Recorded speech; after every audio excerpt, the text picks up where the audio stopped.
पूर आणि असे अनेक घाटाच्या माध्यमानं अध्यक्ष महोदय जे काही उत्खनन करणारे आहेत ते त्यामध्ये अध्यक्ष महोदय केशवप्रिया इन्फ्रास्ट्रक्चर malaad मुंबई व श्री कौशल्य कजारिया आणि सर ह्या सगळ्या डेपोमधून यांनी जो डेपो घेतला अध्यक्ष महोदय हा याच्यापेक्षा जास्त त्यांनी उत्खनन केलं आहे अध्यक्ष महोदय आणि इतकं उत्खनन केलं आहे की जवळपास त्यांना 300 कोटीपेक्षा जास्त दंड असायला पाहिजे अध्यक्ष महोदय. अध्यक्ष महोदय असा एक प्रस्ताव सुद्धा खालून आलेला आहे अध्यक्ष महोदय तहसील विभागातून मायनिंग विभागातून अध्यक्ष महोदय. पण जिल्हा अधिकारी कार्यालयामध्ये कोणाच्या दबावानं काम करतात अध्यक्ष महोदय हे सगळं प्रस्ताव थांबून ठेवले अध्यक्ष महोदय. अध्यक्ष महोदय जेव्हा आम्ही जिल्हाधिकाऱ्यांना विचारायला गेलो की हा प्रस्ताव कोणाच्या दबावाखाली करताय तर ते म्हणतात वरिष्ठच्या आदेशानुसार दबाव थांबवण्यात आला अध्यक्ष महोदय. अध्यक्ष महोदय माहिती मागितली आम्ही सीसीटीव्हीची आणि त्याची जी काही माहिती आहे ती माहिती द्यायला तयार नाही अध्यक्ष महोदय. याच्या पलीकडे जे रेती घाटवाले आहेत ते सांगतात अध्यक्ष महोदय कि हमारा आमदार कुछ नहीं बिगाड़ सकता. अध्यक्ष महोदय जर ही इतकी मगरुरी हे कोणाच्या भरोशावर आली आहे अध्यक्ष महोदय? इतकी मगरुरी पोलीस विभाग सांगते का रेती घाटवाले तुमच्या घातपात करू शकतात. रेती घाटवाले म्हणजे इतके मगरुरी आलेत अध्यक्ष महोदय. माझी मंत्री महोदयांना विनंती आहे अध्यक्ष महोदय की त्या तहसीलदार तुमचे एसडीओ तुमचे गुवाहाटीला आम्ही यासाठीच गेलो होतो का अध्यक्ष महोदय? काय ह्या सगळ्या अध्यक्ष महोदय मला बोलू दे जरा आता थांबू नका जरा आपण प्रश्न मला माझा प्रश्न तोच आहे अध्यक्ष महोदय. सगळे अधिकारी तुम्ही देता ते जे काय रेती चोर आहेत ते आम्हाला धमकी देतात. ते रेती चोर एवढे मोठे घोटाळे करतात. मला मंत्री महोदयांना प्रश्न आहे अध्यक्ष महोदय यांना का पाठीशी घालण्यात येते? या सगळ्या लोकांवरती दंड का थोपवण्यात येत नाही? शासनाचा महसूल जर थांबत असेल तर त्याच्यावरती ताबडतोब हे करायला पाहिजे आणि जे कोणी गुन्हेगार असतील ह्या कंपनीवाले या सगळ्यांवरती गुन्हा दाखल करून त्यांना अंधार करणार का अध्यक्ष महोदय? मंत्री महोदय. अध्यक्ष महोदय माननीय भोंडेकरजींनी जे डेपो पॉलिसी आपली होती डेपो धोरण होतं त्यामध्ये मौजा बेटाळा दक्षिण आणि मौजा बेटाळा उत्तर या दोन वाळूघाटाच्या एक डेपो मागच्या वर्षाच्या पॉलिसीप्रमाणे डेपो पॉलिसीप्रमाणे केशवप्रिया इन्फ्रास्ट्रक्चर malaad मुंबई यांना 3 वर्षाकरता त्या ठिकाणी हा डेपो मिळाला होता. अध्यक्ष महोदय नंतर आपण ही पॉलिसी बदलली डेपो पॉलिसी आणि आता वाळू लिलावाची पॉलिसी या ठिकाणी आली आणि आता वाळू लिलावाच्या पॉलिसीमध्ये आपण या राज्यातले 1100च्या वर रेतीचे वाळू साठे हे आता लिलाव प्रक्रियेत आले. जवळपास या महिन्यामध्ये सर्व लिलाव पूर्ण होतील. पण प्रश्नाधीन जो विषय आहे यामध्ये हे खरं आहे की जो आमच्याकडे गुळेगाव येथील वाळी डेपो जो होता त्याचा अवैध उत्खननाचा रिपोर्ट 2/5/2025ला तिथल्या तलाठ्यांनी तहसीलदार पवनी यांना दिला. 34,600 ब्रास अवैधरित्या उत्खनन केल्याचा रिपोर्ट आला. त्यावर पवनी तहसीलदार जो तत्कालीन तहसीलदार महेंद्र सोनोने यांनी या ठिकाणी त्यावर तातडीनं आणि तेव्हाचे जे उपविभागाधिकारी अधिकारी आहे बालपांडे या दोघांनी तातडीनं तलाठ्याच्या रिपोर्टवर स्पॉट पंचनामा CCTV फुटेज CCTV सर्व्हिलन्स जे काही आपण या डेपो पॉलिसीमध्ये आहे तर या अवैध उत्खननावर कुठलीही कारवाई त्या ठिकाणी केली नाही. आणि मग हा रिपोर्ट जसा तसा त्यांनी जिल्हाधिकाऱ्याकडे पाठवून दिला की असं झालं आहे. जिल्हाधिकाऱ्यांनी त्याचा ETS सर्वे करण्यासाठी तिथल्या DMOनी तातडीने ETS सर्वे करायला पाहिजे होता. यामध्ये खरं आहे की 34,600 ब्रास तर फक्त आता ते पंचनाम्याचा रिपोर्ट आहे पण यापेक्षाही जास्त वाळू त्या ठिकाणी तिथून गेलेली आहे. आता नंतर मग पाऊस आला त्यात वाळू साठे जसे तसे झाले. आता ETS मुंजी करून काही फायदा नाही. पण एक गोष्ट खरी आहे की आता आपल्या हातात जे आहे 14,000 जो या 34,000 जो या ठिकाणी आपला जो रिपोर्ट आहे 34,600 ब्रासचा या रिपोर्टच्या आधारावर या संबंधित डेपोधारकाकडनं तो दंड वसूल करण्याची कारवाई करणे त्यावर अवैध उत्खननाचे गुन्हे दाखल करणे ही कारवाई आपण करण्याचा निर्णय घेतोच आहे. पण ही गोष्ट खरी आहे की तत्कालीन जो तहसीलदार होता त्यांचं सर्वात मोठं हे रॅकेट आहे आणि महेंद्र सोनवणे आता तो रिटायर झाला आहे. पण रिटायर नंतरचे या गुन्ह्यामध्ये हा जो गुन्हा दाखल करू, या गुन्ह्यामध्ये हा जो महेंद्र सोनवणे आहे हा रिटायर झाला असला तरी याचा संबंधही त्या ठिकाणी आहे. आणि आपला जो या ठिकाणी बालपांडे आहे, गजेंद्र बालपांडे, याचाही संबंध आहे. यांनी कधीच त्या ठिकाणी अवैध वाळूघाटावर कारवाई केली नाही. यांनीच प्रोटेक्शन जास्त दिलं आहे. यांच्या प्रोटेक्शनमुळंच या ठिकाणी मोठ्या प्रमाणावर त्या ठिकाणी हा सर्वात जास्त नुकसान सरकारच झालं आहे. त्यामुळं आता गजेंद्र बालपांडेचा आम्ही निलंबित करतो आहे, आजच निलंबित करतो आहे. सोनवणे तर आता रिटायर झाले आहे, त्यांच्यावर या वाळू चोरीमध्ये गुन्हा दाखल करण्याची आम्ही कारवाई करू. आणि हे जे काही यामध्ये 65 कोटी आता निघालेलं आहे सध्या, हे 65 कोटी रुपये वसूल करणे, त्यावर गुन्हे दाखल करणे, त्यावर पोलिसांची कारवाई करणे, हे या ठिकाणी करू. यामध्ये DMOनी सुद्धा, DMO तिथला माननीय शंभूराजेजी, आपण DMOची याच्यामध्ये जास्त चूक आहे. DMOकडे वारंवार तक्रारी आल्या, जिल्हा खनिकर्म अधिकारी यांनी कुठलीही दखल घेतली नाही. त्यांनी तलाठ्यांनी, तहसीलदारांनी रिपोर्ट पाठवल्यावरही त्यांचा ETS सर्वे केला नाही किंवा ETS सर्वेची पुढची कारवाई काहीच केली नाही. आणि त्यामुळं माननीय मी शंभूराजे देसाई यांनाही विनंती करतो की खनिकर्म मंत्री म्हणून हा जो DMO आहे हा कल्प्रिट आहे आणि या DMOवरही त्या ठिकाणी आपण तपासणी करून त्याची चौकशी करून आपले खनिकर्म मंत्री या ठिकाणी कारवाई करतील.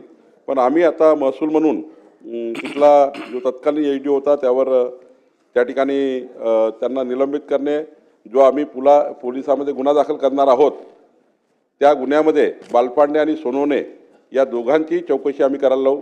FIR दाखल करून यांची त्या ठिकाणी फौजदारी चौकशी आम्ही करायला लावू.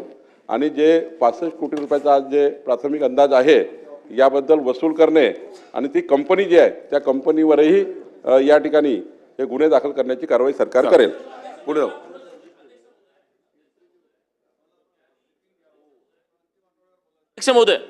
अध्यक्ष महोदय, ज्यांनी हा प्रकरण पूर्ण उघडकीस आणलं, अध्यक्ष महोदय, तहसीलदार आणि SDO यांच्यावरती आपण जे काय कारवाई करताय करा अध्यक्ष महोदय, हरकत नाही, तो मंत्री महोदयांचा अधिकार आहे. पण मुळात ज्यांनी तो प्रकरण बाहेर आणला आणि DMO आणि कलेक्टरनी इतके महिनेपर्यंत दाबून ठेवला आणि त्यांच्या भरोश्यावरती जे लोक मगरुरीने बोलत होते की आमदार हमारा कुछ नहीं कर सकता, हम आमदार को उड़ा देंगे, तर अध्यक्ष महोदय, आज सुरू केलं नाही. अध्यक्ष महोदय, माझा प्रश्न मुळात असा आहे की ज्यांनी प्रकरण बाहेर आणलं तुम्ही त्यांच्यावरती कारवाई करता हरकत नाही, पण ज्यांनी हा प्रकरण दाबला DMO आणि जिल्हाधिकारी यांना निलंबित करणार का आपण? दुसरा प्रश्न की ज्यांनी ह्या सगळा भ्रष्टाचार केला, म्हणजे 65 कोटीचा तो जवळपास आहेच, पण आमचं म्हणणं आहे की 300 कोटीपेक्षा जास्त असेल हा भ्रष्टाचार. मुळात ज्या लोकांनी, ज्या ठेकेदारांनी, ज्या कंपनीवाल्यांनी यांच्यावरती आपण मोका लावणार का अध्यक्ष महोदय, आणि ते किती दिवसात लावणार हा माझा प्रश्न आहे. मंत्री बोल. नाही, याच्यामध्ये खनिकर्म जो अधिकारी आहे त्याच्यावर गुन्हा दाखल करणे, त्याच्यावर कारवाई करणे, त्याची तपासणी करणे माननीय मंत्री खनिकर्म या ठिकाणी आहेत. जिल्हाधिकारी यामध्ये जिल्हाधिकाऱ्याचा फार रोल येत नाही. शेवटी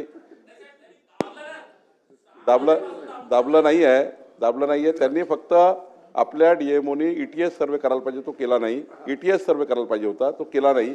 आणि या प्रकरणाला त्या ठिकाणी DMOनी बऱ्यापैकी त्यांना मदत करण्याचा प्रयत्न केला आहे. पण सोनवणे यांनी याच्या ठिकाणी पूर्ण यांना प्रोटेक्शन दिलं होतं, बालपांडेंनी पूर्ण प्रोटेक्शन दिलं होतं. त्यामुळं हे या ठिकाणी प्रकरण आहे.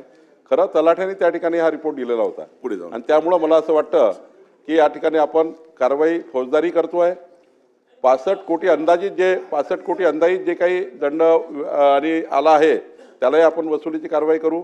म्हणजे आता 65 कोटी रुपये एकदम असा नाही आहे की 65 कोटी आहे, त्यामध्ये आत्ता नाही, जास्त आहे कमी आहे, आज मी सभागृहामध्ये या बाबीवर जाणं योग्य नाही. त्याची तपासणी सुरू केली आहे लक्षवेधी आल्यावर. पण एक गोष्ट खरी आहे की मोठ्या प्रमाणात अवैध उत्खनन झालं आहे. 3 मीटरपर्यंत अवैध उत्खनन झालं आहे. तहसीलदारनी त्या ठिकाणी इन्व्हॉल्वमेंट आहे, आमच्या त्या ठिकाणच्या SDOचे इन्व्हॉल्वमेंट आहे, त्या ठिकाणी खनिकर्म अधिकाऱ्याचे इन्व्हॉल्वमेंट आहे. आणि त्यामुळं फौजदारी कारवाई आपण करतो आहे. त्या कंपनीने त्या ठिकाणी डेपोचे सर्व नियम डावलून CCTV सर्व्हिलन्स वगैरे काही न ठेवता सारे 16-17 जे काही आपल्या कंडिशन आहे त्या सर्व डावलून त्या ठिकाणी अवैध उत्खनन केलं आहे. अरे काय चला त्यामुळं मला असं वाटतं झालं ना, त्यामुळं असं वाटतं व्यवस्थित की उत्तर दिलाय मंत्री अजून महोदयांनी. काही अधिकची माहिती मान्य सदस्याकडे असेल तर ती अधिकची माहिती आम्हाला द्या. आम्ही या गुन्ह्यामध्ये याचा अंतर्भाव करू. चला पुढे जाऊया. बोला सुधीर भाऊ, काय म्हणा तुमचं? हरकतीचा मुद्दा आहे. हा, माननीय मंत्री महोदय अतिशय प्रामाणिकपणे याची माहिती देत आहे. त्यांनी हे मान्य केलं. पण अध्यक्ष महाराज, जे निवेदन आमच्याकडे दिलेलं आहे त्या निवेदनाच्या शेवटच्या 4 लाईनी वाचा. जिल्हाधिकारी महोदय भंडारा काय म्हणतात की 65 कोटी रुपयाचे नुकसान केले असल्याबाबतची बाब निदर्शनात आली नाही. अध्यक्ष महाराज, हरकतीचा मुद्दा काय की शेवटी प्रशासनाचं उत्तर आणि मंत्री महोदयांनी सभागृहात दिलेलं उत्तर याचं काही ताळमेळ असला पाहिजे. मंत्री महोदय अतिशय उत्तम उत्तर देत आहे, याच्याबद्दल शंका नाही आहे. मंत्री महोदयांच्या उत्तरामध्ये काही झाकायचं नाही. पण 3 प्रश्न उपस्थित झाले. नंबर 1 की हे षडयंत्र आहे. हे षडयंत्र आहे. जिल्हाधिकारी, तहसीलदार सर्वांचं षडयंत्र आहे. दुसरं त्यांनी मान्य केलं की डिस्ट्रिक्ट मायनिंग ऑफिसर हा दोषी आहे, तर त्याला तर ताबडतोब निलंबित केलं पाहिजे. स्वतः मंत्री महोदय आहे, ते आता चाललेत निलंबित करायचं नाही म्हणून. पण मंत्री महोदय निलंबित करून जा ना जरा. एक शुभ कार्य तुमच्या हातून होऊ द्या. शुभ कार्य होऊ द्या. भ्रष्टाचारी माणसाला सुधीर भाऊ, निलंबित करून पुढे द्या. जायचं आहे. महसूलचा प्रश्न नाही, पण अधिकारी तुमचा आहे, तुम्हाला निलंबित करता येतं. चला. मागे सामान्य अध्यक्ष महाराज, डीएमओ राहिलेला आहात. मी अनुभवी आहे नाही म्हणून सांगतोय. माझ्याकडे एक शब्दाचे ब्रीफिंग नाही. हा प्रश्न महसूलचा आहे. आता माननीय बावनकुळे साहेबांनी मगाशी उल्लेख केला की डीएमओचा कुठेतरी संबंध येतोय डीएमओच्या बाबतीतला, तर ते नाही माझ्याकडे येऊ दे ती माहिती. मी रितसर चौकशी करतो, त्याला हिअरिंग देतो. रितसर चौकशी करून हिअरिंग देऊन सगळी प्रोसिजर पूर्ण करून चला. त्या हिअरिंग मध्ये जे काय पुढे बाबी येतील त्याप्रमाणे आपण उचित सुधीर कार्यवाही भाऊ करू. सांगितलं त्यांनी, उत्तर समर्पक दिलं आहे त्यांनी. हा, हा. काय तुम्ही लक्षात घेत हो. नाही आहे. अशा पद्धतीने षडयंत्र करून राज्याच्या अशा संपत्तीची हानी होत आहे. उत्तर तुम्ही किती गंभीरपणे दिलं आहे. तुम्ही उत्तरात म्हणतात काही झालं नाही, मंत्री महोदय म्हणतात की 65 कोटीचं नुकसान झालं. म्हणजे अधिकाऱ्यांनी उत्तर द्यावं की देऊ नये. मग एक तरी काम करा अध्यक्ष महाराज, तुम्ही निर्देश द्या. आपण टेस्ट केस करू. एक आमदारांची समिती नेमण्याचे निर्देश द्या. आमदाराची समिती नेमा, एकदा टेस्ट केस करू. अन्यथा इथं आपण एकदा आलो, उत्तर दिलं जातं, मग त्याच्यानंतर त्याच्यावर पुढे काय होते याचा पाठपुरावाही होत नाही आणि मग त्या उत्तराला पाठ दाखवल्या जाते. आमदारांची एक समिती करा. चला, 3 मंत्री महिने. महोदय उत्तर द्या. समिती करा. सुधीर भाऊ, तुमचं म्हणणं योग्य आहे की यामध्ये जो लक्षवेधीचं उत्तर छापलं आहे ते शेवटचे 4 लाईन ह्या मला न पटण्यालायक आहे. आणि याच्यात एकच खरं आहे की तलाठ्यांनी, छोट्या तलाठ्यांनी, छोटा अधिकारी आहे, 2/5/2025 तहसीलदारला पत्र दिलं आहे की 34,600 ब्रासचं अवैध उत्खनन झाल्याचं दिसतं आहे त्याला, तलाठ्याला.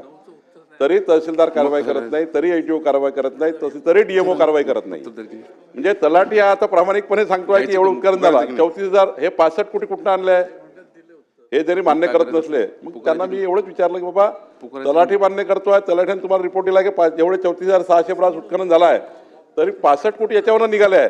आता आम्हाला काही मी तेच ब्रीफिंग सांगितलं की हे चुकीचं आहे. इकडे आपण मान्य करतोय, तो तलाठी मान्य करतोय, तहसीलदारनी चूक केली मान्य करतोय. आत्ताच्या तहसीलदारांनी, आत्ताचा प्रांत सांगतोय की तहसीलदार आणि तेव्हाच्या एडीएमनी चूक केली आहे. आत्ताचा तहसीलदार सांगतोय, आत्ताचा एडीएम सांगतोय. आणि त्यामुळं हे मान्य आहे. आपण पूर्ण खोलात जाऊ आणि गरज पडली तर सुधीर भाऊंनी सांगितलेल्या सूचनाचं आम्ही पालन करू. चला, लक्षवेधी क्रमांक 8